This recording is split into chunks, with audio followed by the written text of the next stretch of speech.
Gravação iniciada, presidente. Ok, Marco Antônio. Boa tarde, colegas. Vamos dar início à sessão de julgamento da segunda turma ordinária da quarta Câmara da segunda sessão do CARF, do período da tarde do dia 6 de novembro de 2020. Participarão dessa sessão de julgamento os conselheiros Márcio Augusto Sequef Salem, Gregório Heckmann Júnior, Rafael Mazer de Oliveira Ramos, Francisco Ibiapino Luz, Ana Cláudia Borges de Oliveira, Dene Medeiros da Silveira e os conselheiros suplentes convocados. O conselheiro suplente Honório Albuquerque de Brito, que participará da sessão de julgamento no lugar do conselheiro Luiz Henrique Dias Lima, que não participará dessa sessão de julgamento, e também participará o conselheiro suplente convocado Virgílio Canzino Gil, que participará no lugar da conselheira Renata Torati Cassini, que também não participará dessa sessão de julgamento. A pauta da tarde do dia 6, ela começa pelo item 573 da pauta. Porém, nós temos um processo que saiu com vista de mesa durante essa nossa reunião e nós vamos, então, iniciar o julgamento, a sessão da tarde do dia de hoje, finalizando o julgamento desse item que saiu com vista de mesa, que é o item 145 da pauta, da contribuinte Calas Veículos Limitada. Calas Veículos Limitada é um item de relatoria do conselheiro Francisco. Francisco, nós então, inclusive, estamos agora com um conselheiro que não estava presente quando você apresentou o voto. Você podia, então, eu vou lhe dar a palavra, você poderia fazer um resumo do relatório, um resumo do voto, e aí a gente inicia a discussão e depois a votação, pode ser? Eu vou lhe passar a palavra, então. Francisco, pode começar. Ok. Trata-se de autuação por penalidade por atraso na entrega da GFIP. Aí o contribuinte, o julgamento de primeira instância manteve a autuação. O contribuinte, em seu recurso, ele alega que a GFIP original foi entregue, e apresenta, junto com a declaração, ele apresenta conectividade, a prova do envio do arquivo, só que esse arquivo, essa conectividade, ele vem em nome de outra empresa, está aí no voto principal, está na folha...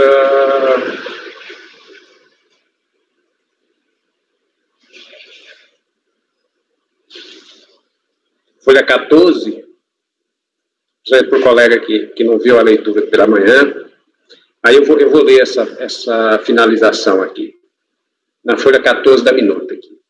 Em sua contestação, a recorrente aduz que a GFIP original foi entregue em 6/1/2014, sendo aquela apresentada no dia 15/9/2014, supostamente sua retificadora, razão por que referida autuação não pode prosperar. Nesse entendimento, pretende justificar sua alegação por meio do simples comprovante de declaração gerado às 19h03:24 do dia 6/1/2014, sem, entretanto, provar sua efetiva transmissão. Eis que o protocolo, pretendendo provar o dito envio, refere-se a contribuinte diverso. ZM Damião Cia Limitada, aí tem uma inscrição, um número grande. Então, eu inicialmente, eu trouxe o voto para negar provimento, por falta de comprovação. Mas, analisando os dados, a gente percebe que o arquivo gerado na declaração é o mesmo arquivo que consta no comprovante de envio, embora ele tenha retornado em nome de outro contribuinte. E, com isso, o processo saiu em vista de mesa na parte da manhã, e retornando agora, eu estou propenso a mudar o meu voto e substituir o negar provimento por propor diligência para solicitar a unidade preparadora que confirme a veracidade da comprovação dessa declaração. Então, a minha proposta atual é essa. Ok, Francisco. Colegas, em relação ao item 145 da pauta,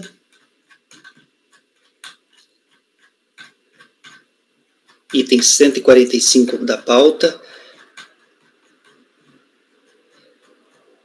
o conselheiro relator está propondo uma resolução, está propondo converter o julgamento em diligência para que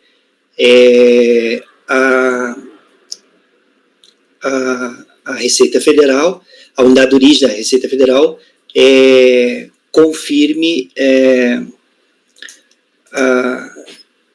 preste informações em relação a esses documentos que o contribuinte apresentou, uma vez que há aparentemente uma inconsistência, em que pese, como até o Márcio chegou a comentar, em que pese muitas informações coincidirem, o nome do contribuinte não é o mesmo, né, nos documentos, né? Recibo, Então, para que a unidade de origem da Secretaria Especial da Receita Federal, então, preste essas informações, esclareça se realmente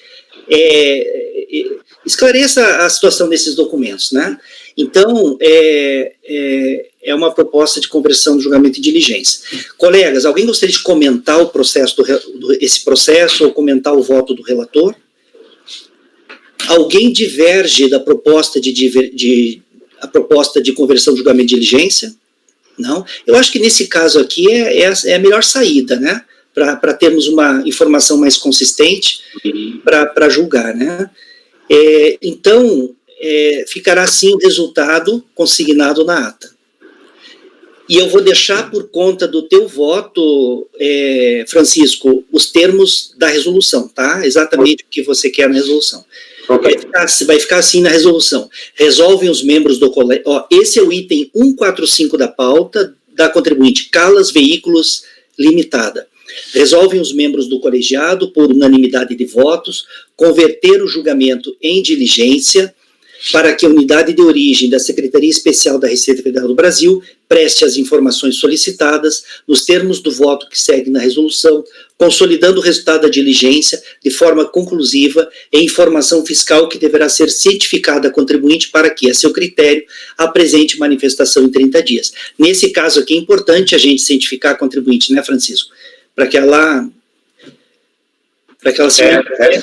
se vier uma informação contrária a contribuinte, né, ao entendimento dela, é bom que ela possa se manifestar, né? Isso. Então tá, daí fica por conta da tua resolução, do voto, os termos da resolução, tá?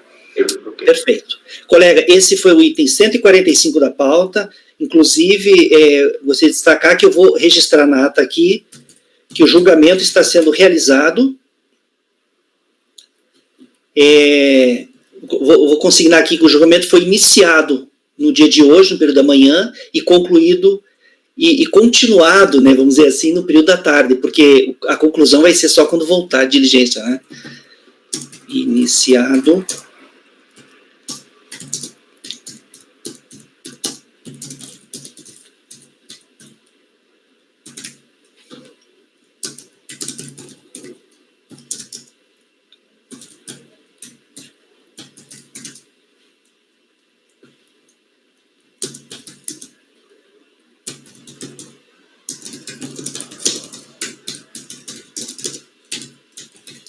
Ok.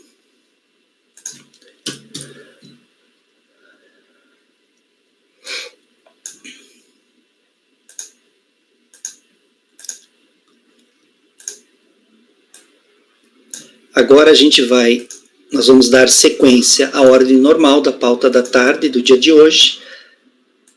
O primeiro item da pauta da tarde é o item 573. Virgílio, você já viu uma pauta com um item nesse número, 573? Que pauta grande, né? Às vezes acontece até pauta maior nas extraordinárias. Nas extraordinárias. Porque os processos são muito repetitivos, né? Então, A pauta, às vezes, é bem extensa, mas essa aqui, para a sessão ordinária, realmente foi a maior que eu vi até agora. É isso aí. Ok, colegas, vamos fazer então, seguindo a pauta, só um pouquinho, até chegar no número aqui, porque é muito longe. Pronto, vamos fazer agora o julgamento do item 573 da pauta, do contribuinte Heraldo Félix da Silva, de relatoria do conselheiro Márcio. Márcio, pode iniciar então a leitura do relatório do voto. Pode começar. Em primeiro lugar, eu fiz emissões, então o voto está todo sublinhado ou está todo negritado, então são as partes que eu vou me ater à leitura, até por ser um processo relativamente longo. Trata-se de uma exigência decorrente de omissão de rendimentos caracterizada por valores creditados em contas de depósito de investimento mantidos em instituições financeiras, em relação aos quais o sujeito passivo regularmente intimado não comprovou, mediante documentação idônea, a origem dos recursos utilizados. O contribuinte, ele afirma trabalhar em um escritório de advocacia, tendo vários depósitos referentes a causas ganhas feitas em sua conta corrente. Dessa forma, foram justificadas várias entradas, conforme planilha explicativa anexa a este termo. Então, a autoridade lançadora já efetuou uma segregação inicial dos montantes, dos valores movimentados nas contas de depósito e investimento. O autor informou que os valores considerados no auto de infração são provenientes, quase totalidade, de conta de titularidade de José Francisco da Silva, do qual é procurador. Aí ele vai enumerar vários depósitos e também vai trazer questões de direito, sendo que o mais importante no acordo de impugnação é a gente analisar como foi feita a análise da DRJ. Os depósitos bancários provenientes de José Francisco da Silva para despesas de administração do escritório e de pessoal não demonstram de forma inequívoca que título o beneficiário recebeu aquele valor, de modo a poder identificar a natureza da transação, se tributável ou não. O depósito bancário de 64.800 restou não comprovado por não haver sido apresentada a documentação idônea que comprovasse a correspondência deste valor ao declarado. Os depósitos bancários totalizando 30 mil referentes ao processo judicial de Lícia, ao Tremba, também permaneceram sem comprovação, pois não houve a representação aos autos do acordo judicial homologado na Justiça, nem do alvará judicial. E os depósitos bancários totalizando 22.500, referentes ao acordo trabalhista de Ernesto Araújo Portela, também não foram comprovados pelas mesmas razões deduzidas. O recurso voluntário basicamente reitera o conteúdo da impugnação. Nós vamos conhecer alguns detalhes da parte de direito mais à frente. Ele traz também algumas inovações e... Desculpa. E ele faz também, os pedidos são muitas nulidades, nulidade do auto por não comprovação do oferimento de renda, do auto de fração por não incluir a possibilidade de redução de juros de mora, e, enfim, são temas que nós vamos ver agora direto no voto. Então, não foram pré-questionadas duas matérias. A primeira delas, eu não vou adentrar, mas por serem matérias já conhecimento da turma, mas é a questão da violação do sigilo bancário e da exclusão da multa de ofício. Ele requer essas duas matérias que não foram analisadas no primeira instância do contencioso, daí porque não poderiam ser analisadas agora sob pena de violação do duplo grau de jurisdição. No mérito recorrente, ele reitera as razões que já foram apresentadas. E aí eu acolho parcialmente o entendimento da DRJ sobre a matéria. Primeiramente, as preliminares de nulidade sobre vício no procedimento, ou por não haver autorizado, calculado a multa em determinado parcelamento, não que ele tenha requerido parcelamento, mas que tinha que ter o valor da multa ser compatível com a redução do parcelamento. São vícios que naturalmente não podem ser opostos, que devem ser rejeitados de plano. Eu não vou entrar também na matéria que ele questiona a presunção, a tributação por presunção, a súmula 182 do TFR, ele pede também o consumo de renda, ele diz que teria que ser provado sinais exteriores de riqueza ou consumo de renda. Eu vou me ater por se tratar também de matérias de direito, que todos nós aqui já temos um conhecimento consolidado, de que não podem ser opostas contra a tributação com base no artigo 42, que é uma presunção legalmente estabelecida a fim de caracterizar a omissão de rendimentos a partir de depósitos bancários com origem não comprovada. Vou me ater apenas na página 12, que a gente vai analisar como a DRJ enfrentou cada um dos depósitos, que eu acho, sim, que a parte de fato é a parte mais importante a ser analisada. Primeiro, o requerente alega, então estou na página 13, desculpa. O requerente alega que, no ano calendário de que se trata, trabalhava em escritório de advocacia, sendo procurador de José Francisco da Silva, o qual teria lhe transferido diversos valores para despesas de administração do escritório e pessoais, os quais discrimina sua impugnação. Então, seriam valores que o senhor José Francisco da Silva, que ele pode ter ou não parentesco com o Heraldo Félix da Silva, teria lhe transferido. Na verdade, é o tio dele, desculpa. É o tio dele, se eu me recordo. A título de comprovação, o contribuinte apresenta cópia de procuração e de comprovantes de depósitos. De acordo com o parágrafo 3º do artigo 42 da 9.430, para efeito de determinação da receita omitida, os créditos serão analisados individualizadamente. Assim, a comprovação da origem dos depósitos deve ser efetuada por meio de documentação hábil e idônea que possa identificar, em cada operação, a fonte do crédito, o valor, a data e, principalmente, que demonstre de forma inequívoca a que título o beneficiário recebeu aquele valor, de modo a poder identificar a natureza da transação, se tributável ou não. Deste modo, não basta a alegação genérica do contribuinte de que determinados depósitos bancários, considerados como de origem não comprovada, referem-se a valores recebidos de terceiro, de quem é procurador, a fim de cobrir despesas deste e de seu escritório, fazendo-se necessário comprovar a alegação a cada operação bancária, mediante a apresentação de documentos hábeis e idôneos.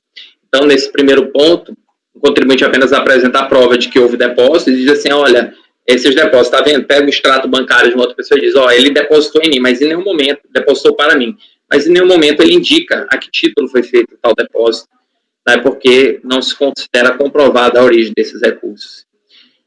Com relação ao depósito em 23 de maio, 21 de junho e 20 de... sim, eu pulei o item 2, porque o item 2 é a minha divergência em relação à DRJ. Passo ao 3. Com relação aos depósitos, nesses valores, nessas datas, no valor de 30 mil, referentes ao processo judicial de Lídia Otremba, ele traz declaração manuscrita de que os valores depositados referem-se a acordo judicial neste processo, cópia da publicação, sem identificação de origem de data, que é São Paulo, 37ª Vara do Trabalho, Lídia Otremba versus Linas Presente, cópia de contrato de prestação de serviços de patrocínio ou de defesa de direitos em juízo em ação trabalhista, cópia de termo de audiência, cópia de cheques emitidos pelo interessado em favor de Lídia Otremba, bem como comprovante de depósito bancário, tendo esta como favorecida. Desta forma, o requerente alega que os valores depositados nas datas foram creditados em razão de acordo judicial firmado em ação trabalhista. Contudo, ele não traz aos autos cópia de citado acordo judicial e de sua homologação pela Justiça, nem do alvará judicial, que são documentos cruciais à comprovação da questão de que se trata, uma vez que comprovariam a que título se deu o recebimento dos recursos. E aí eu especulo se honorários ou se de fato só o valor da ação, o valor total acordado e os valores das parcelas previstas no acordo, bem como os valores e datas dos efetivos recebimentos. Conclui-se que os documentos apresentados são insuficientes para comprovar sua alegação. Veja que ele tem cheques que ele emite em favor de Lídia Otremba, mas ele não tem cheques que comprovem o contrário. Ele não tem nenhuma informação comprobatória dos depósitos na conta dele.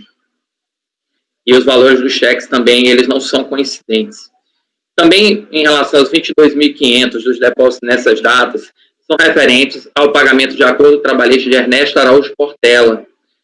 O requerente não traz, da mesma maneira, a mesma decisão acima. Não houve também aos autos cópia do acordo, de sua homologação pela Justiça, nem do alvará judicial, que são documentos cruciais à comprovação da questão de que se trata, uma vez que comprovaria que título se deu o recebimento dos recursos, o valor total acordado e os valores das parcelas previstas no acordo, bem como os valores e dados dos efetivos recebimentos. Eu acrescentei ainda a súmula CARF número 26, a decisão acima, que apenas para esclarecer que a fiscalização não precisa comprovar o consumo da renda.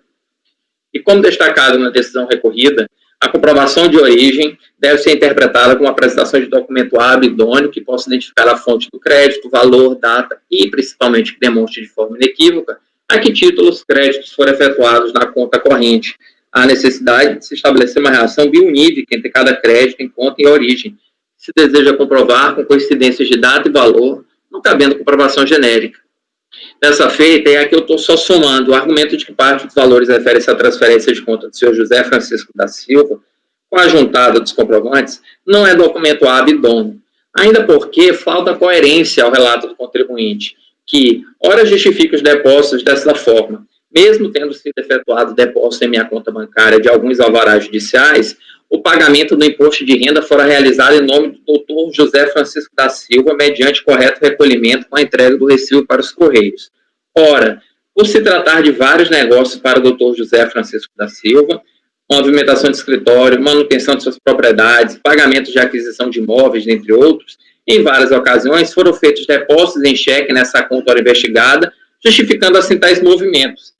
Então, numa hora ele fala que esses valores vêm de alvarás do escritório onde ele trabalha, outras vezes ele fala que é para manutenção do escritório ou para manutenção de despesas pessoais do senhor José Francisco da Silva. Mas ele nunca prova, ele nunca apresenta nenhuma despesa, ele nunca apresenta nenhum comprovante que dê esteio à sua argumentação.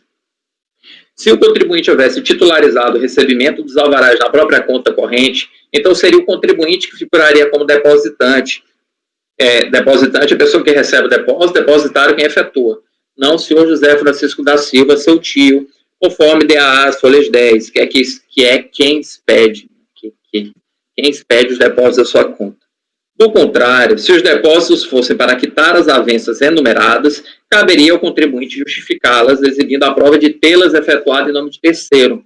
Então, ele traria, por exemplo, uma cópia de pagamento que ele efetuou da conta dele, porque também nada justifica o trânsito para a conta dele para ele efetuar o pagamento em nome de terceiro. Embora aceito, ele precisaria provar isso. Nada consta-se na juntada de procuração e, como eu falei, extratos que comprovam os depósitos em favor do recorrente, que ressalto, somente identifica a fonte do crédito, não a que título foram realizados. Eis que ratifica a decisão recorrida no pertinente ao item 1. Com relação aos itens 3 e 4, não é desarrazoada a exigência de que o contribuinte trouxesse aos autos cópia do acórdão e de sua homologação pela Justiça e do alvará judicial, por tratar-se de documentos que não apenas comprovaria que título deu-se o recebimento dos recursos, como também o valor total acordado, os valores das parcelas previstas, os valores e datas dos recebimentos efetivos. Pesquisas no TRT da 2ª Região, aí eu trouxe aqui os links, né? Então, estão lá embaixo em rodapé, confirmam que, em se tratando da reclamatória trabalhista formalizada por Lídia Otrembe, a publicação da intimação da homologação do acordo ocorreu em 13 de maio de 2005 e a expedição de guia de depósito em 19 de maio de 2005. No pertinente à reclamatória trabalhista interposta por Ernesto Araújo de Portela, não houve movimentação no ano de 2005, que sugira a ocorrência de depósito da quantia reclamada. Na realidade, neste caso, as provas deduzidas datam de janeiro de 2002. Razoável crer que os depósitos bancários correspondam a honorários advocatícios e que o contribuinte, patrono das partes, houvesse levantado os alvarás respectivos. Isso não é argumento, isso na verdade é só uma presunção. No entanto, não existe nos autos provas dos valores referentes às partes e ao recorrente, tão pouco como ocorrer o pagamento sucessivo das prestações, eis que indispensava a documentação requerida pela delegacia de julgamento. E nesse último ponto, presidente, eu não vou fazer a leitura, eu divido em relação a 64.800, porque como eu já decidi na sessão de julgamento no mês passado, eu entendo que quando o contribuinte declara um valor, ele oferece a tributação ao valor em sua declaração de ajuste anual, é razoável supor que esse valor foi movimentado por sua conta bancária. E esse valor, portanto, até por ser petição do contribuinte, ele deve ser excluído do cômputo. É uma jurisprudência que é bastante sólida na Câmara Superior, eu trouxe aqui alguns exemplos. Então, eu excluo os cálculos dos rendimentos dos depósitos bancários não oferecidos com origem não comprovada, 64.800, porque é plausível que parte dos depósitos bancários não adviesse... Desculpa, é o contrário. É plausível que parte dos depósitos bancários tenha advindo da MRV Construções, que é a fonte pagadora informada de sua declaração de ajuste anual. Nesses termos, eu voto conhecer parcialmente o recurso voluntário, com exceção dos argumentos de quebra de sigilo bancário e exclusão de multa de ofício por ausência de pré-questionamento, a parte conhecida dou-lhe parcial provimento para excluir do lançamento a quantia de 64.800 referente aos valores oferecidos à tributação. É como voto. Uma cansadinha, viu? Ok, Márcio. Colegas, o conselheiro relator, em relação ao item 573, está conhecendo parcialmente do recurso voluntário e na parte conhecida está dando parcial provimento, reconhecendo a exclusão do lançamento da quantia de R$ 64.800 referentes a valores oferecidos à tributação na declaração de ajuste anual. Eu vou passar a palavra para a turma, mas eu já adianto que eu divirjo desse reconhecimento de 64.800. Mas eu queria que a gente nunca debateu isso, mas por que tudo diverso? Mas faz todo sentido, Denis. Você está acolhendo por presunção. Mas você em nenhum momento... Não dá, na minha ótica, veja só, minha ótica é uma presunção de que isso aí transitou pela conta bancária. Mas em nenhum momento você prova o contrário também. Em nenhum momento você prova que não transitou. Não, gente. E é uma posição, não é uma posição minha, é uma posição já bastante sólida na Câmara Superior, inclusive, na exclusão. Eu trago esses acordos que eu estou trazendo são todos bem recentes, de 2018, 2019, 2020.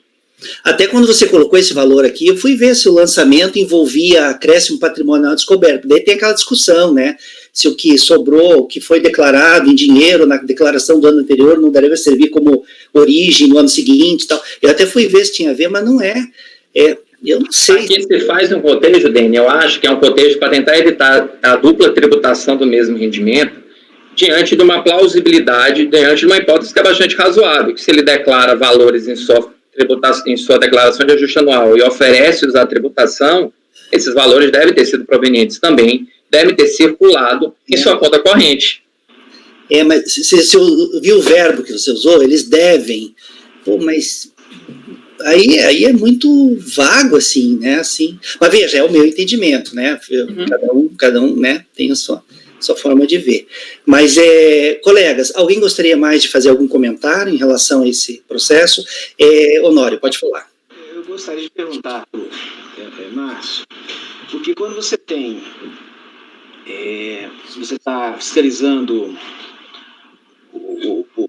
você obtém os extratos bancários, né, o auditor obtém os extratos bancários do contribuinte, ele então faz um levantamento ali dos depósitos que ele não conseguiu pelo extrato identificar a origem, a natureza, né?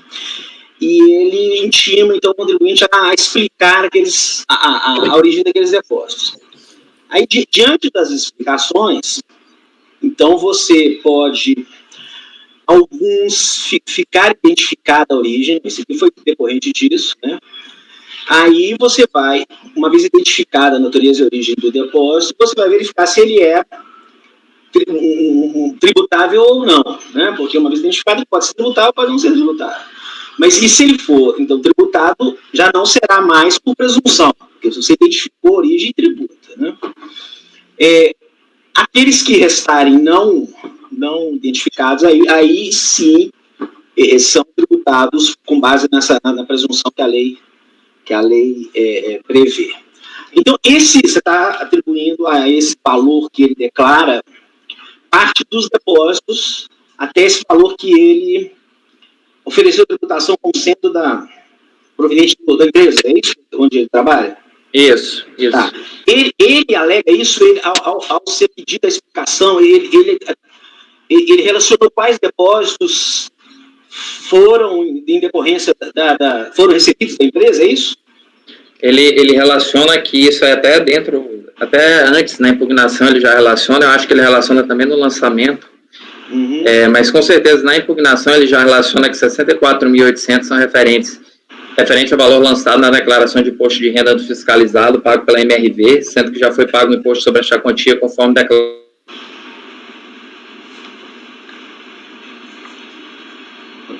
Porque os depósitos são relacionados nominalmente, né? Certamente o auditor encaminhou para ele, com intimação, uma tabela com as datas e os valores depositados. Eu entendo, sabe, Honório, que nesse caso, em situações como essa, o auditor tem que saber segregar o que já foi oferecido da tributação no momento da tributação, no momento que ele cria a presunção. Se ele não faz esse procedimento, ou seja, se ele não diz assim, 64.800, vou excluir da movimentação, porque ele já ofereceu esse valor à tributação, veja, não é razoável supor que uma pessoa receba 64.800 sempre em espécie. Não é razoável supor. Então, você afasta isso da tributação. Como não há esse trabalho dentro da caracterização da infração do artigo 42, consequentemente, agora, para evitar dupla tributação, que é bastante razoável presumir que pode haver uma dupla tributação desse valor, já que, de novo, é razoável presumir que os valores circulares, sua conta corrente, ainda mais provenientes de uma empresa, não sendo rendimentos de pessoa física, né, rendimentos de uma empresa, então eu estou tendo a cautela, estou me acautelando de que o contribuinte não seja bitributado, ou melhor, tributado 2 vezes, em uma mesma infração. Por quê? Porque esse trabalho não foi feito na base, pela autoridade lançadora, esteja analisado se aquele valor foi ou não movimentado em suas contas correntes. Entende? É esse o raciocínio que move essa decisão. E é um raciocínio que eu entendo.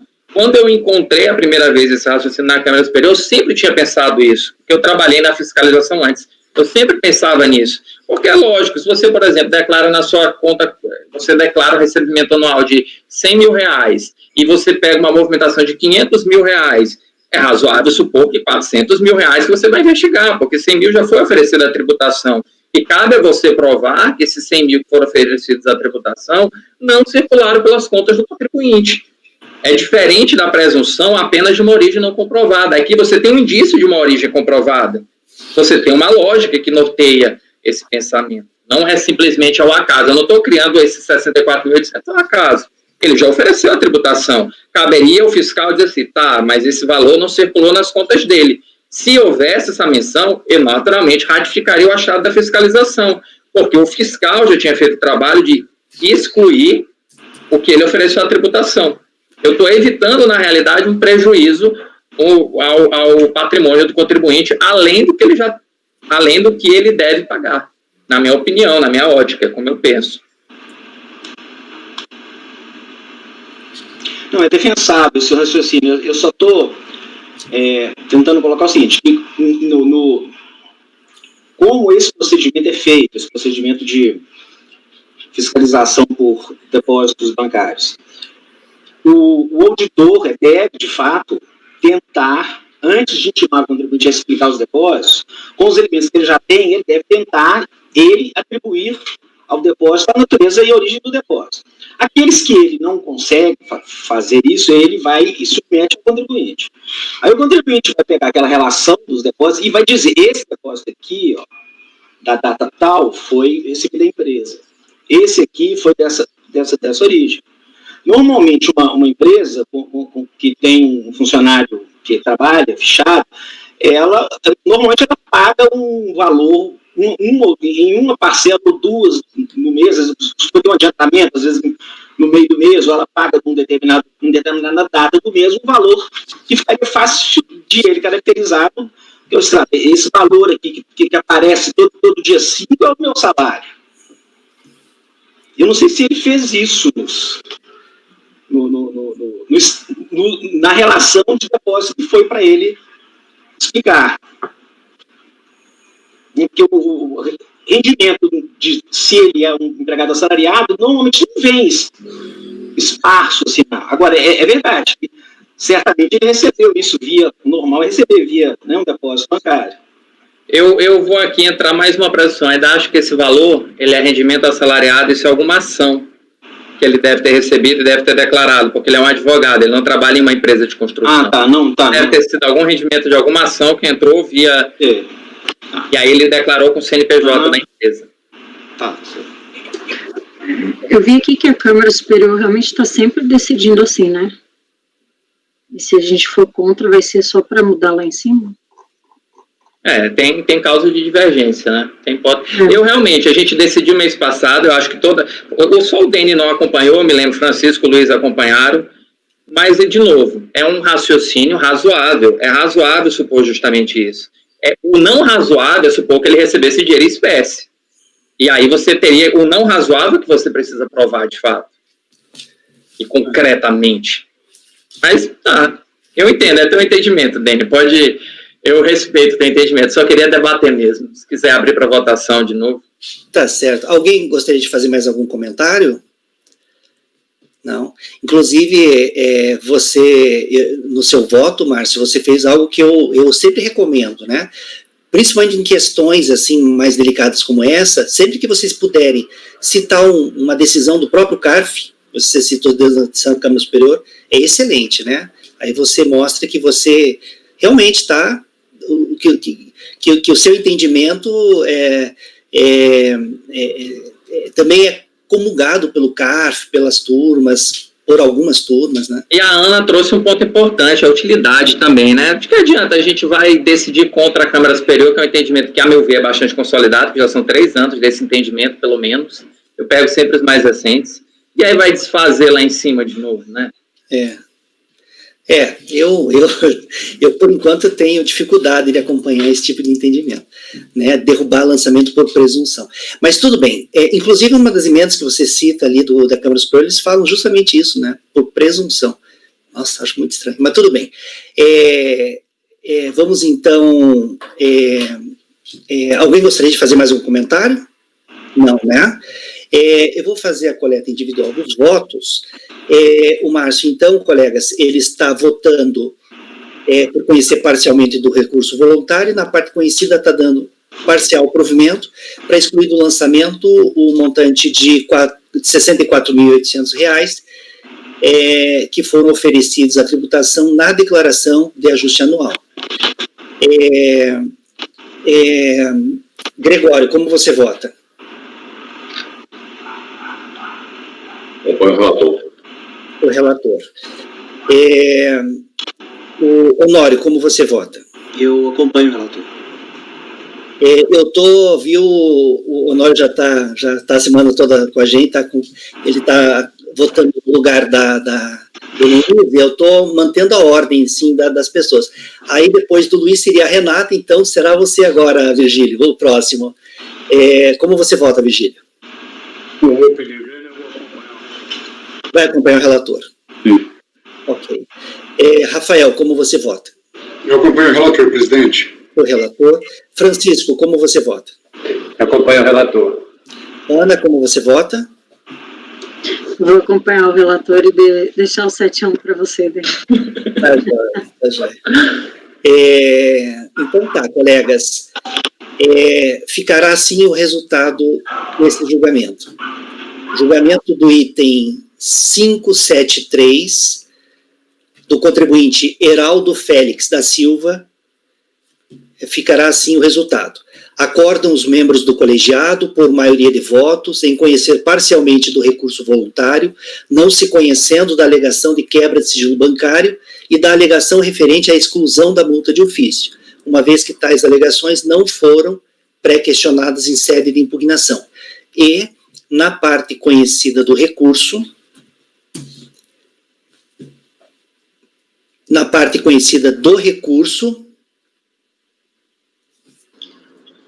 O conhecimento foi unânime, né? Não, O conhecimento foi unânime. Peraí. Por Conhecimento unanimidade, parcial. isso, por unanimidade de votos, o conhecimento, ninguém divergiu do conhecimento parcial, né?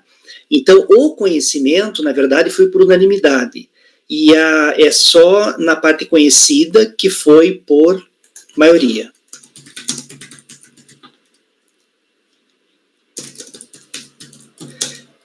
Quando você começou a falar, eu já me toquei, Gregório.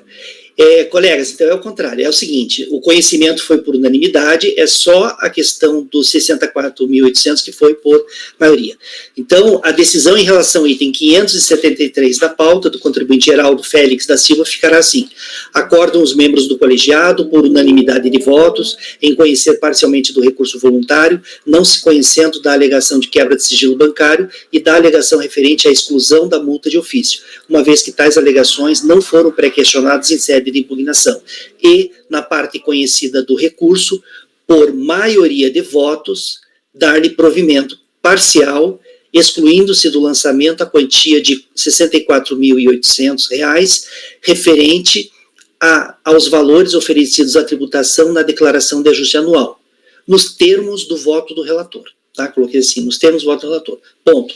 Vencido o conselheiro Dene Medeiros da Silveira, que negou provimento ao recurso na parte conhecida. É isso aí, gente. Agora nós vamos passar para o item 574 da pauta, da contribuinte Milena Corso Neto, item 574 da contribuinte Milena Corso Neto, de relatoria do conselheiro Francisco. Francisco, pode então iniciar a leitura do relatório do voto. Trata-se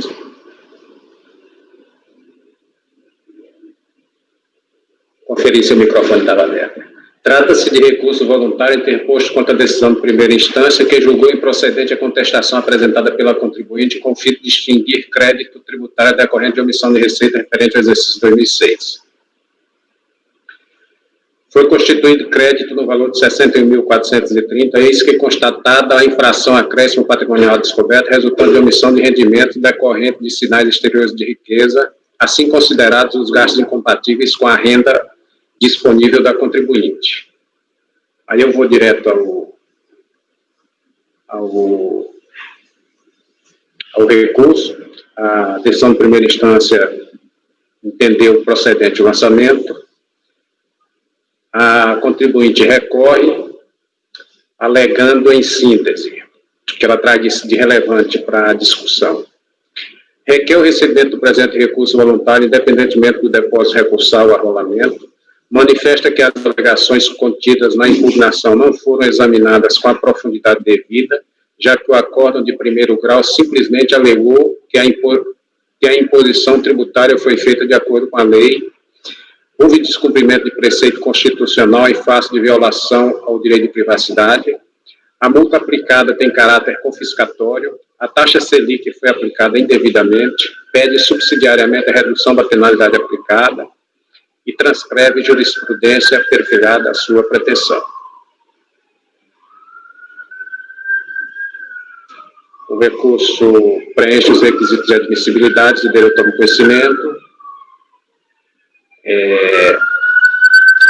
As alegações de inexigibilidade de garantia recursal, eu discorro sobre a legislação, sobre o contexto legal, e aí convido o grupo aí na folha 5 desta mesma minuta, onde eu concluo.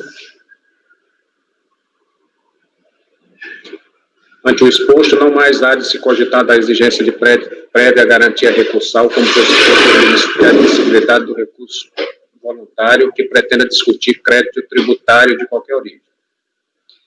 Quanto à nulidade da decisão recorrida, todas as questões capazes de infirmar a conclusão adotada na decisão recorrida foram enfrentadas por ocasião do julgamento de origem, razão pela qual não procede a alegação da recorrente no sentido de ter sucedido cerceamento de defesa sob o pressuposto de que as alegações contidas na impugnação não foram examinadas com a profundidade devida. No caso, nota-se ter ocorrido desdobramento de abordagem já objeto de discussão como tais, nada inovando as razões já discutidas. E aí eu discorro sobre o assunto, convido o grupo aí à página 6 dessa minuta, onde eu faço a conclusão. Ante o exposto, o caso em exame não se enquadra nas transcritas hipóteses de nulidade, sendo incabível sua declaração por não se vislumbrar qualquer vício capaz de invalidar o procedimento administrativo adotado. Logo, esta pretensão preliminar também não pode prosperar por quanto sem fundamento legal razoável. Princípios constitucionais, a gente já discutiu, inclusive, nas anteriores, especialmente na de hoje, a gente já discutiu bastante os fundamentos. Eu convido o grupo aí na folha 7, onde eu concluo.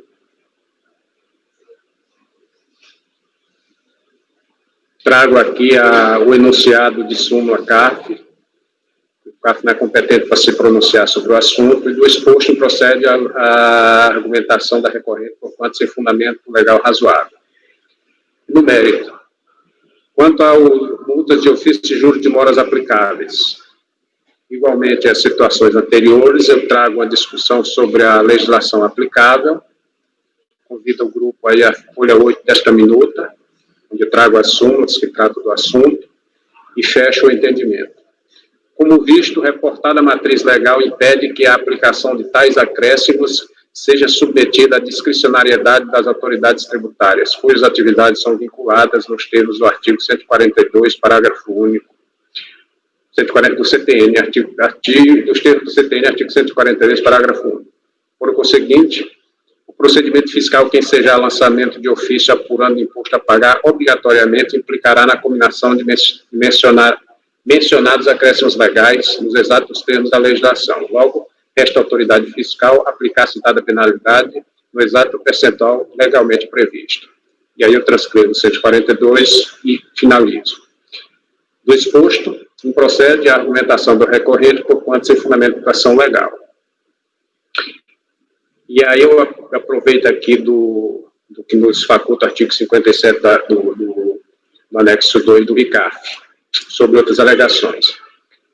Nessa perspectiva, quanto às demais alegações levantadas no recurso, o recorrente basicamente reiterou os termos da impugnação, nada acrescentando que pudesse alterar o julgamento acordo. Logo, tendo em vista minha concordância com os fundamentos do colegiado de origem e amparado no reportado preceito regimental, adota as razões de decidir constantes nos excertos do voto condutor do respectivo acordo, nesses termos. Aí eu faço a transcrição aqui. Foram consideradas nesse voto a documentação existente no presente processo, as razões apresentadas na impugnação, destacando-se como base os artigos 43, 846, 953 e 957 do Rio de 99. O contribuinte alega várias circunstâncias que seriam causa de nulidade do lançamento ligada à violação do direito à privacidade, falta de fundamentação legal e descumprimento de preceito fundamental. No entanto, verifica-se que o lançamento seguiu a legislação aplicável, artigo 846, do Rio de 99, base legal citada no termo de verificação fiscal, folha 224. Observe-se também que as disposições do artigo 98 do CTN, Lei 5172 de 67, vedam às autoridades tributárias a divulgação de informações do contribuinte, não existindo, portanto, em nosso entendimento, violação a direito do contribuinte na obtenção pelo ofício de dados de movimentação financeira. E aí, quanto ao enfrentamento da jurisprudência que a contribuinte trouxe, ela não nos vincula, então eu fundamento aí e concluo, levo à conclusão do voto, ante o exposto, rejeito as preliminares suscitadas no recurso e, no mérito, nego-lhe provimento. É como voto. Ok, Francisco. Colegas, em relação ao item 574 da pauta, o conselheiro relator está votando no sentido de negar provimento ao recurso voluntário. Alguém gostaria de comentar o processo ou fazer algum comentário em relação ao voto do relator? Alguém diverge do voto do relator? Ninguém diverge? Eu também não divirjo. Então, em relação ao item 574 da pauta, da contribuinte Milena Corso Neto, ficará assim o resultado. Acordam os membros do colegiado, por unanimidade de votos, em negar provimento ao recurso voluntário. Agora vamos fazer o item 575 da pauta, da contribuinte Deise Regina Amaral de Souza Bueno. Deise Regina Amaral de Souza Bueno, item 575, de relatoria do conselheiro Márcio. Márcio, pode iniciar então a leitura do relatório do voto.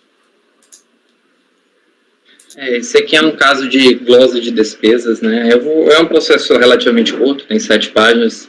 Eu vou fazer a leitura mais ou menos na íntegra. Também tem as partes que estão grifadas. Então, são deduções indevidas de despesas médicas, de previdência oficial e omissão de rendimentos do trabalho da FPC Corretora. Essas duas últimas infrações, salvo melhor juízo, ela não contesta. Então, a gente vai ficar apenas na primeira.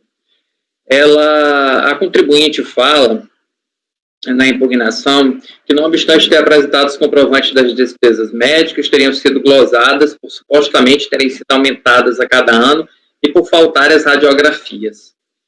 Ela entende que não caberia ao fisco aferir se o trabalho odontológico foi ou não praticado, informa que os seus recibos trazidos ao processo estariam de acordo com a norma legal e que o plano de saúde teria sido glosado por falta de comprovação do beneficiário e do valor pago a cada um.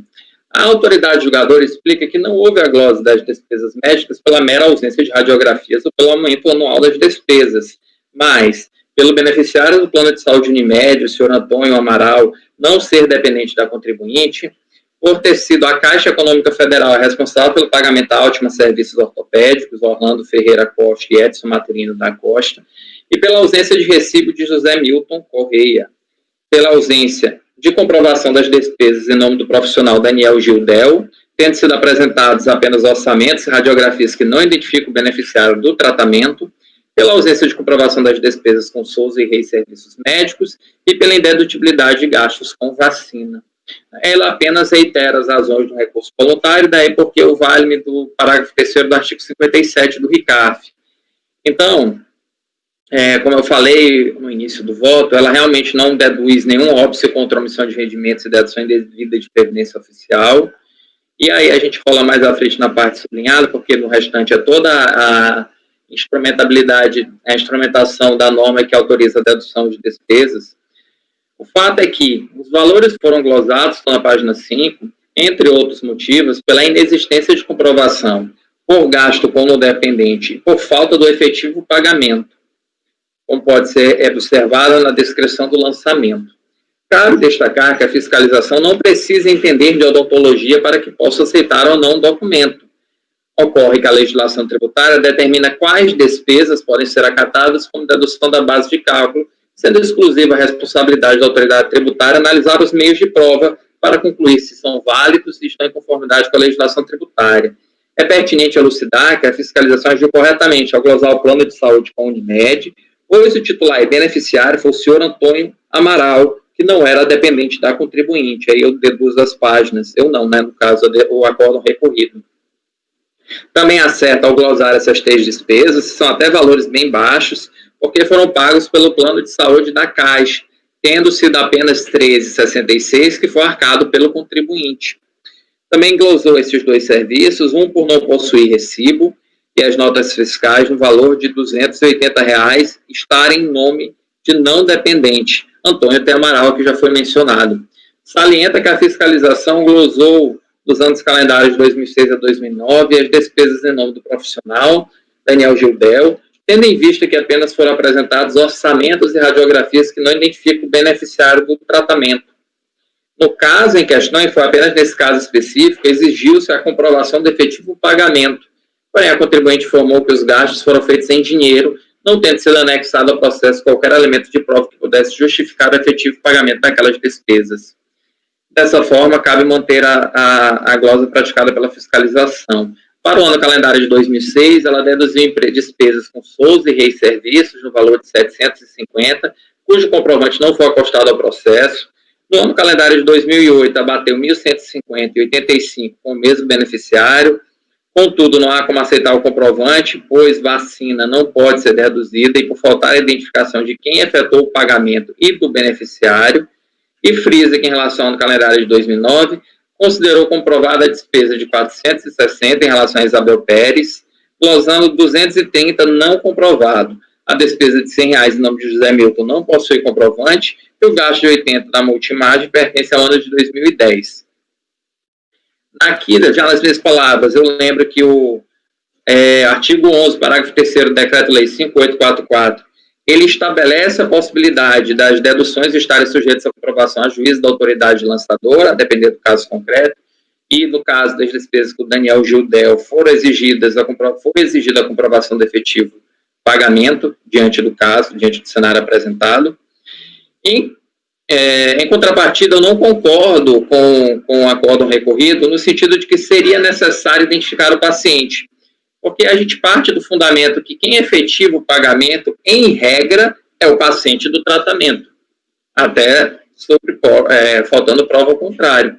Destaque em regra, a míngua de evidências outras que assim o justifiquem, ou seja, evidências que provassem o contrário, ou indícios de fraude, indícios de que há terceiros que poderiam também estar sendo beneficiados, eventualmente, pelo tratamento.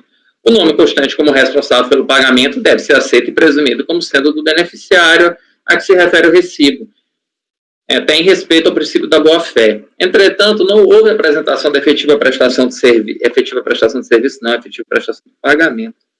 É efetivo pagamento, eu vou só corrigir aqui. Então, efetivo pagamento pelo serviço requerido a juízo da autoridade lançadora, tendo o contribuinte se limitado a informar que, relativamente aos pagamentos efetuados ao profissional Daniel Gildel Della Antônia, foram os mesmos efetuados em dinheiro, utilizando da parte de recurso de valor em espécie declarados anualmente. Por ser beneficiário de duas fontes pagadoras, caberia recorrente para efetuar o pagamento ao profissional em espécie ter sacado parte dos rendimentos e comprovado tais saques, mas isso não ocorreu em respeito à intimação de folha 18. Com relação ao pagamento do plano de saúde Unimed, o sucedâneo fático desta glosa em face à titularidade ser de Antônio T. Amaral, que não é dependente do contribuinte. Consequência, então, são pequenas deduções, né, todas elas de valores bem pequenos, mas, em geral, ou é por falta de comprovação efetiva, ou é por o beneficiário não ser dependente da declaração, e, excepcionalmente, talvez isso aqui provoque até alguma divergência na turma, no caso do Daniel Gil Della Antônia, pela falta da prova do efetivo pagamento. Diante de todo esse cenário, eu voto em negar provimento ao recurso voluntário. Ok, Márcio. Colegas, em relação ao item 575 da pauta, da contribuinte Deise Regina Amaral de Souza Bueno, o conselheiro relator está votando no sentido de negar provimento a recurso voluntário. Alguém gostaria de fazer algum comentário em relação ao processo ou em relação ao voto do relator? Não? Alguém diverge do voto do relator? Ninguém diverge? Então, para o item 575 da pauta, da contribuinte Deise Regina Amaral de Souza Bueno, ficará assim o resultado. Acordam os membros do colegiado, por unanimidade de votos, em negar provimento ao recurso voluntário. Vamos passar agora para o item 576 da pauta, do contribuinte Paulo Joaquim de Barros Guimarães. Paulo Joaquim de Barros Guimarães, item 576, de relatoria do conselheiro Francisco. Francisco pode, então, iniciar a leitura do relatório do voto.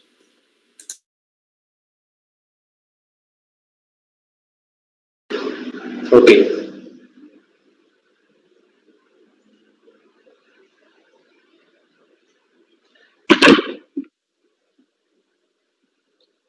Trata-se de recurso voluntário interposto contra a decisão de primeira instância que julgou improcedente a impugnação apresentada pelo contribuinte com o fim de extinguir crédito tributário decorrente de omissão de rendimentos referente ao exercício 2008.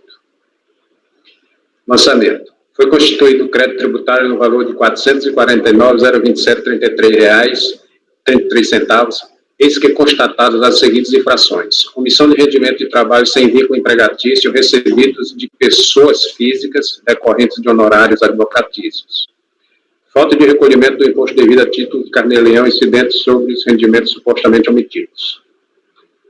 Na impugnação, dentre outros argumentos, eu destaco essa parte aqui, porque ela vai refletir lá na frente, manifesta que os honorários correspondentes a 126.207.447 foram recebidos pelas pessoas jurídicas Barros Guimarães Advogados, valores por ela oferecidos à tributação, razão por que deverão ser excluídos da autuação ora contestada.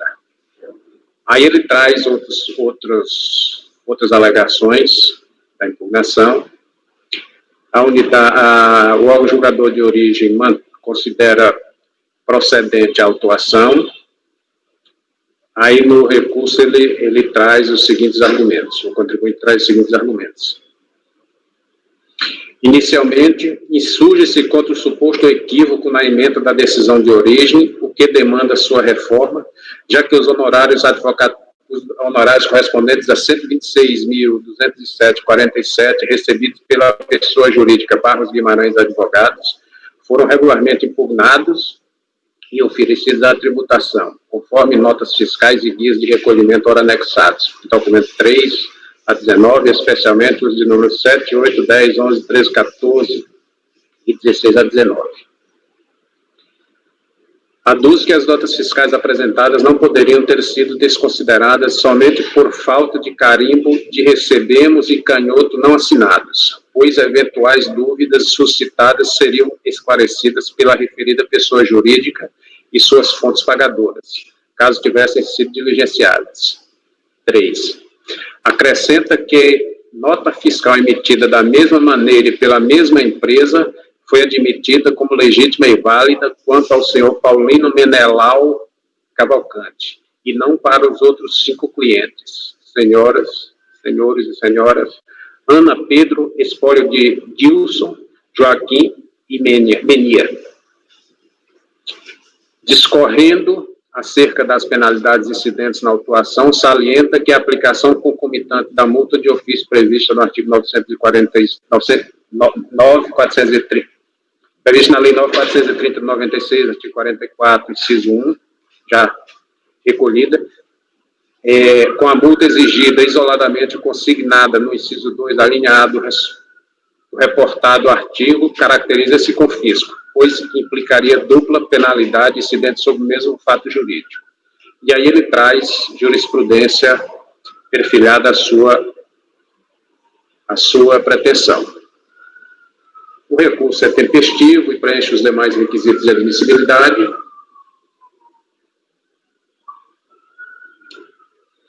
A garganta começou a doer. Logo, ele toma conhecimento, né? Já que atende todos os demais requisitos. Quanto aos princípios constitucionais, a gente já discutiu essa matéria hoje bastante aqui. Eu trago os fundamentos e lá na folha 5 desta minuta eu fecho o raciocínio. Trazendo a súmula, o enunciado número 2 de súmula CARF, que não compete ao CARF se pronunciar sobre inconstitucionalidade, eu fecho. Do exposto e procede a argumentação da recorrente, porquanto sem fundamento legal razoável. Ele traz a documentação na fase recursal, lá na folha 6 eu fecho, eu entendo que ele está contrapondo questões suscitadas a partir do julgamento de origem, que não considerou aqueles rendimentos. Então, eu admito essa documentação para evitar abrir outra discussão. E quanto à omissão de rendimentos em si.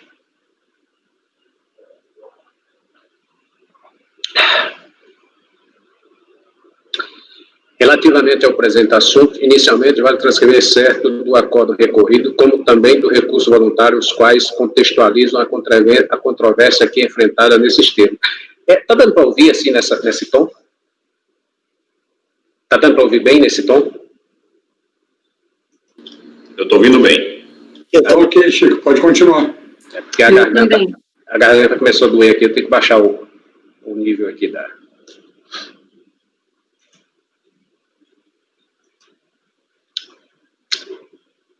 Então, eu estou transcrevendo aqui para contextualizar. Acordo recorrido.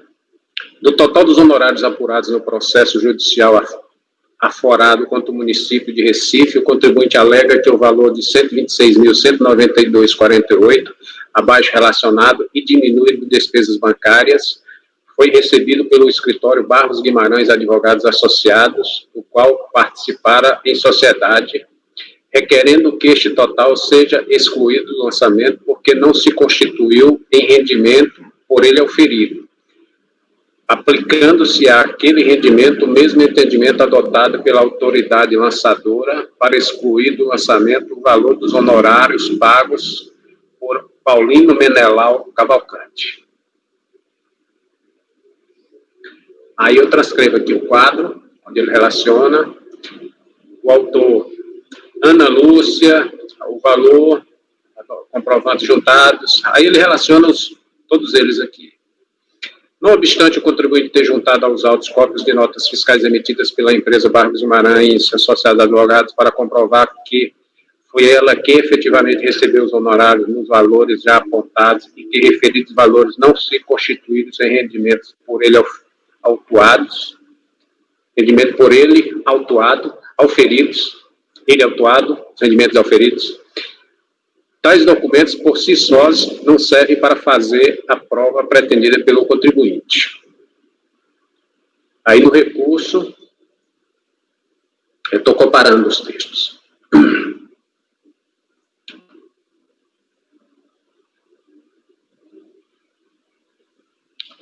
Recurso.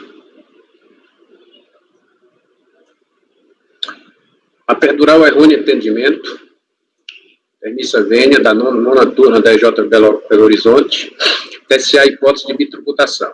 Sim, porque o recebimento dos 126.207,47 pela Barros Guimarães Advogados Associados foram corretamente submetidos à tributação, como se comprova pelo quadro abaixo, pelas notas fiscais e guia de recolhimento e anexo, documentos 3 a 19.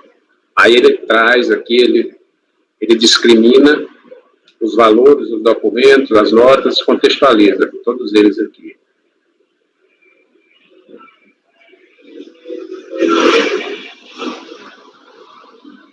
As notas fiscais foram emitidas em nome dos descendentes. Aqui é uma observação que ele faz em relação ao espólio de Dilson e espólio de Maria Gilski. Nós fazemos em nome dos descendentes. E aí ele cita aqui, o recorrente junta, mais uma vez, todos os documentos, inclusive em cópias autenticadas, para facilitar o manuseio do seu recurso. As pequenas alterações de valores entre o apurado pela fiscalização, que tomou como base informado do Tribunal de Justiça de Pernambuco, resultaram como base a informação do Tribunal de Justiça de Pernambuco, resultaram de remunerações auferidas pelos depósitos no Banco do Brasil S.A. e de alguns pequenos descontos concedidos aos contribuintes a pedido deles. Fica assim amplamente comprovado que a recebedora Barros Guimarães Advogados Associados submeteu à tributação e recolheu os tributos decorrentes dos honorários advocatícios em questão.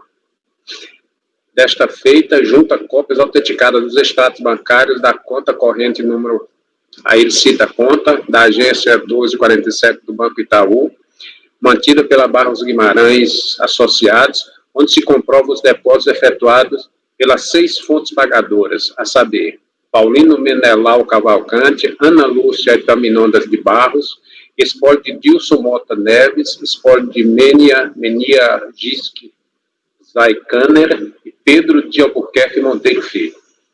Os 5 primeiros estão expressamente nominados nos extratos originados que foram de transferências bancárias. E o 6º e o último, Pedro de Albuquerque Monteiro Filho, por depósito em conta corrente através de cheque nominal à empresa, documentos 20 a 22. Repita-se, embora não houvesse necessidade destas provas, posto que a autuação não se refere a Barros Guimarães Advogados S.A., todos os tributos incidentes sobre tais rendimentos foram rigorosamente por ela quitados, como evidenciado nas guias anexas de números 7, 8, 10, 11, 13, 14, 16, 17, 18 e 19. Essa foi a transcrição que eu trouxe. Agora vem as inferências.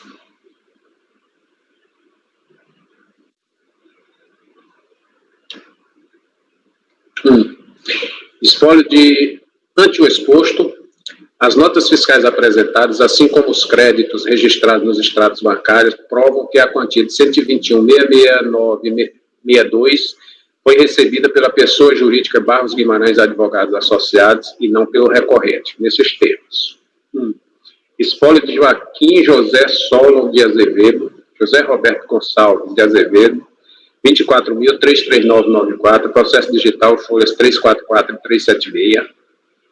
Ana Lúcia Epaminondas de Barros, 18.186,97, processo digital, folha 346 e 376. Espólio de Dilson Mota Neves, Menira Domingues Neves, 25.491,17, processo digital 354 e 378.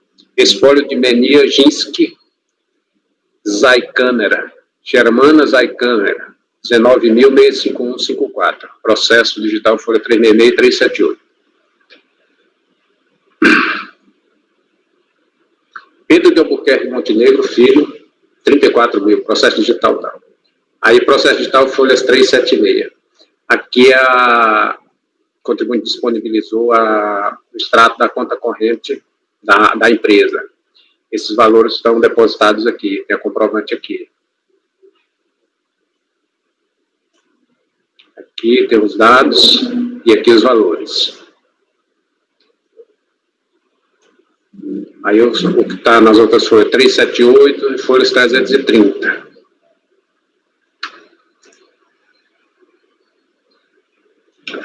Agora, passando para o tópico seguinte: incidência concomitante de multa isolada, carnê-leão e multa de ofício. Conforme enunciado da súmula 147, a partir do calendário de 2007, aplica-se a multa isolada de 50% sobre o valor do carnê-leão que deixou de ser pago, ainda que em concomitância com a penalidade resultante da apuração em procedimento de ofício de imposto devido no ajuste anual referente a tais rendimentos desses termos. Aí eu transcrevo aqui o enunciado da súmula. Aqui eu contextualizo. Algumas aí é um texto neutro aqui que ele firma que é válida a aplicação da multa a partir de certa data.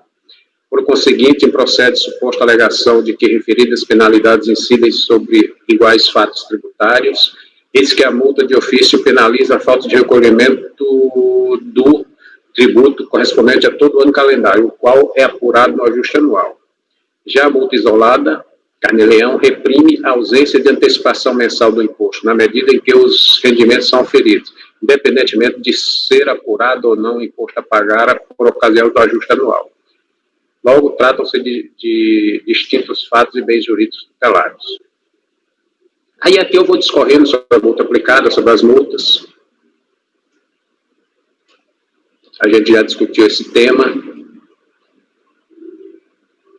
E concluo aqui na folha 10 desta minuta. Ante o exposto, mantém-se a presente autuação, já que incidente sobre fato gerador ocorrido a partir do período base 2007. É aquele caso já conhecido, que a partir de 2007 é válida a aplicação concomitante. Sobre a jurisprudência que o contribuinte trouxe aos autos, ela não nos vincula, eu supero o fundamento da superação. E, por fim, eu concluo. Ante o exposto, rejeito as preliminares suscitadas no recurso e, no mérito, dou-lhe parcial provimento, cancelando o crédito tributário correspondente à omissão de rendimento no valor de R$ 121.669,62, eis que o recorrente comprovou não ter oferido tais rendimentos. O que eu estou vendo é que tem uma divergênciazinha aqui, que é o que ele pede é 121, não é 669. Isso aqui foi o que eu tirei lá dos valores. Isso aqui é o valorzinho a ser ajustado, para situar naquele valor que a DRJ rejeitou por falta de comprovação, porque ele não tinha essa outra documentação complementar. É como voto. Eu vou já verificar aqui o valor exato. Daí já me passa, Francisco, para eu anotar. 126, 207, 47. Pronto. 126? 126, 207, 47. Repete, 126... 207, ok. 47. 47. 126, 207,47. Perfeito. É isso, né, Francisco? Eu estou só checando, mas é isso mesmo, exatamente. 106, 207,47. Tá aqui, inclusive é o que ele pede no recurso, aqui na folha do minuto, folha 3.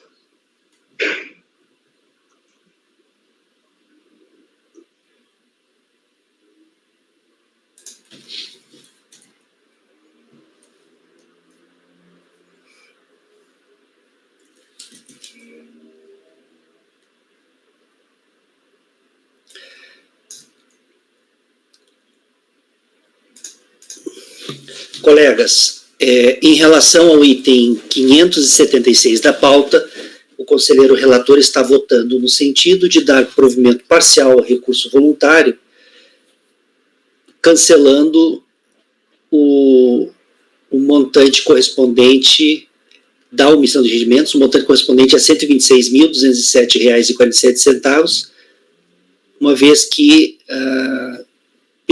pelo entendimento do relator e das razões deduzidas em seu voto, o recorrente teria comprovado não ter auferido tais rendimentos.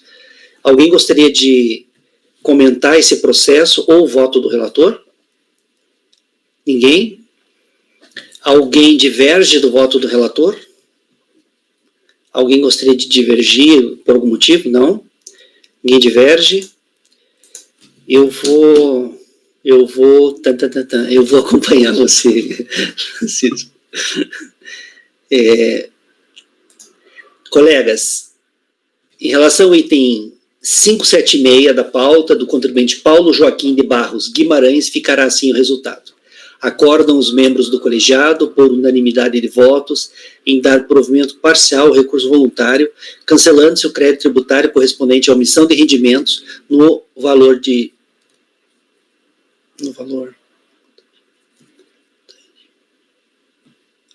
Em vez de valor, deixa eu colocar montante.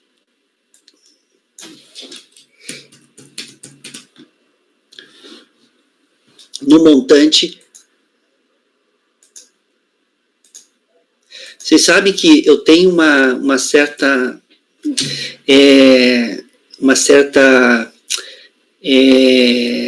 certo cuidado assim dessa palavra valor, né? Valor é valorar alguma coisa, né? Mas a gente usa direto, né?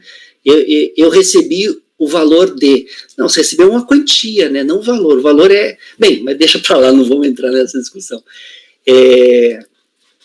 Cancelando-se o crédito tributário correspondente à omissão de rendimento no montante de R$ 126.207,47, eis que o contribuinte comprovou não ter recebido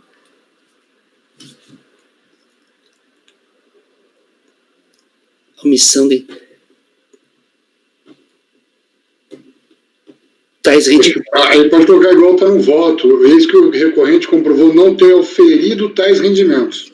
Oferido tais rendimentos. Aí pode tá, a conclusão do Chico está perfeita.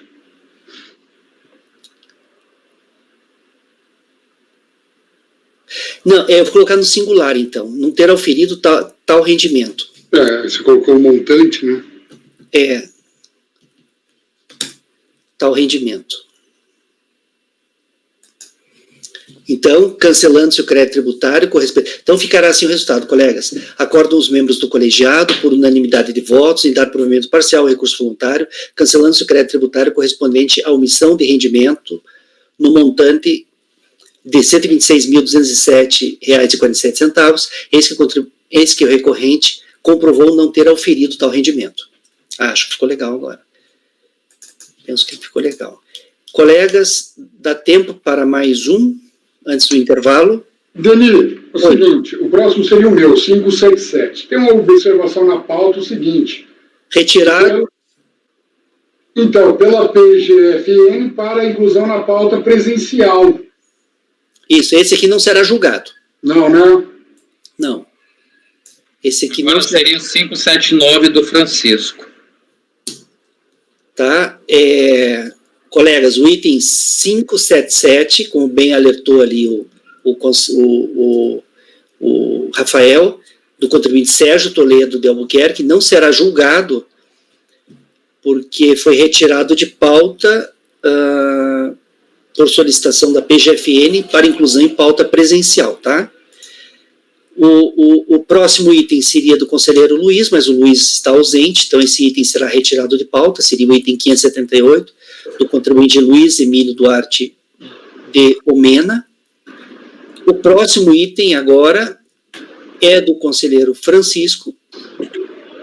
Ô, Dani, eu teria que dar uma olhada, mas acho que esse item é um pouco grande, e eu, se vocês permitissem, eu gostaria que outro passasse na frente para eu dar um tempinho na garganta aqui e retornar depois do intervalo. Aí eu retornaria depois do intervalo com ele, se for possível. Pode ser sim, não tem problema. Seguiria a sequência e depois eu retornar com ele. Perfeito. Aí o próximo seria o 580, que é do Luiz, o 581 também é do Luiz, o 582 também. O próximo seria teu daí, né? É o 587, Deni, do Rafael. Alexandre Hipólito da Silva. Isso, o 584 também é do Luiz, está saindo. A Renata, o 585 é da Renata, que também não está presente. Eu estou falando os itens aqui para ficar registrado na ata, no vídeo, né? O 586 é do Luiz, saiu também. O próximo, então, seria o 587 do Rafael. Rafael, esse é um item que a gente consegue antes do intervalo? Então, podemos fazer esse. Colegas, vamos fazer o julgamento agora do item 587 do contribuinte Alexandre Hipólito da Silva. Item 587 do contribuinte Alexandre Hipólito da Silva, de relatoria do conselheiro Rafael. Rafael, pode então iniciar a leitura do relatório do voto. Ok. Para o relatório, peço venho para reproduzir o relatório constante no acordo da RJ, folhas 71 a 75, para atacar. Quando o contribuinte foi lavrado auto de infração de folhas 21 a 28, em virtude de apuração das seguintes infrações relativas ao ano calendário 2008. Dedução indevida de despesa médica no valor de R$6.000, dedução indevida de pensão judicial no valor de R$28.620, dedução indevida de despesa de livro caixa no valor de R$60.000, dedução indevida de despesa com instrução no valor de R$1.211,28. Sobre o imposto apurado no valor de R$26.275,84, foram aplicados multa de 75%, juros de mora regulamentares, com fulcro nos dispositivos legais de folhas 23 a 25, alcançando um total de R$50.872,65. Após a ciência do auto de infração, em referência em 8/6/2011, folha 22, o interessado apresentou impugnação, foi de folhas 46 e 47, em 15/6/2011, valendo-se em síntese dos seguintes argumentos. Durante todo o procedimento fiscal, o interessado tentou, por diversas vezes, buscar esclarecimento junto ao escritório contábil e confeccionou sua declaração de ajuste anual, mas não obteve nenhuma orientação onde o ajudasse. O interessado verificou que a declaração que constava na base de dados da Receita Federal do Brasil era diferente da que teria sido fornecida a ele pelo escritório contábil de si, apesar do valor a restituir ser exatamente igual. Independentemente da responsabilidade pelo preenchimento e envio das informações da Receita Federal, a declaração de ajuste anual elaborada pelo auditor fiscal consta como recebido de pessoa física o valor de R$60.000, sendo que o interessado não teve nenhum outro rendimento a não ser o recebido pela empresa onde o interessado trabalha e que está corretamente declarado no valor de R$81.154,79. O interessado teve a ciência das inconsistências em sua declaração de ajuste anual do exercício 2009, somente depois do início do procedimento fiscal, e ao saber pelas divergências existentes. Providenciou a revisão de todas as declarações feitas pelo escritório DECICO, e retificou o exercício 2010 e 2011. No final da impugnação, o interessado requer a revisão do débito fiscal reclamado. A 18ª turma de julgamento da RJ do Rio de Janeiro, por unanimidade, negou o provimento da impugnação, conforme ementa do acordo 12.69060, de folha 71 a 75. Intimado em 24/10/2014, a R de folha 78, contribuinte depois recurso voluntário, folha 79 e 80, no qual protestou pela reforma da mesma. Sem contrarrazões, é o relatório. O recurso voluntário é tempestivo, logo dele conhecerei. Aqui no mérito eu trago a legislação do decreto 3.000 de 99, eu vou, obviamente, lá, não vou ler a legislação, vocês estão cansados, a introdução da pensão alimentícia, despesa de educação, despesa médica, prover de pensão, tudo aqui. Oportuno, destaco do voto do acordo atacado. Ao delegar a terceiros a elaboração de sua declaração de ajuste anual, o sujeito passivo passa a obrigação acessória, assume o risco de ter imputados contra as penalidades advindas das infrações da legislação tributária, na medida em que não se pode alegar desconhecimento da lei. É incabível qualquer exclusão ou transferência da responsabilidade do interessado pelas infrações apontadas no auto de infração, folhas 21 e 21. A forma escolhida pelo contribuinte para elaborar suas declarações de rendimentos, as pessoas físicas às quais confiou essa tarefa ou as circunstâncias que provocaram tais escolhas, são questões de cunho particular, que não podem ser opostas ao fisco. Bem-vindo foi o contido no artigo 123 do CTN.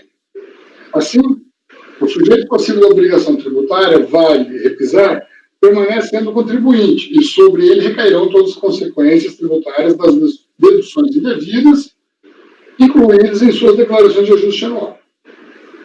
A responsabilidade do interessado é, portanto, pessoal e intransferível, sendo relevantes para os casos se as declarações forem elaboradas e transmitidas por um terceiro contratado pelo interessado para esse fim, e a forma como esse terceiro procedeu em relação às solicitações do autuado. Eu vou pular agora, vou para a razão do contribuinte. O contribuinte de recurso voluntário apresenta, em 19 de 4 de 2011, recebeu o termo de intimação de procedimento fiscal, solicitando a apresentação, ele fala que comparece, e ele, na verdade, ele não enfrenta, ele apresenta o documento para que seja refeita a declaração dele. Na verdade, ele não tem uma intenção de retificar. Isto é, além de não enfrentar o mérito, pretende o contribuinte que seja realizada a retificadora da declaração enviada à Receita Federal a partir dos documentos apresentados aqui, pretendendo o cancelamento do lançamento tributário ocorrido por erro no preenchimento da declaração ou erro de terceiro quem prestou o serviço.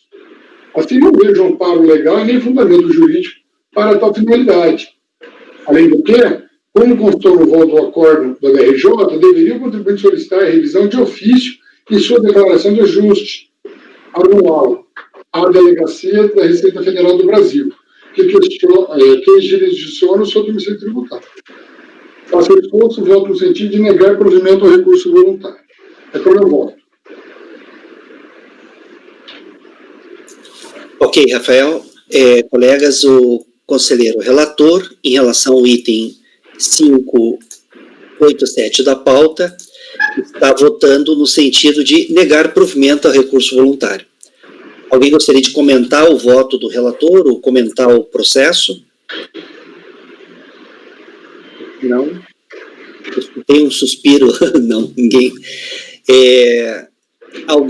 O relator, então, está negando o provimento ao recurso voluntário.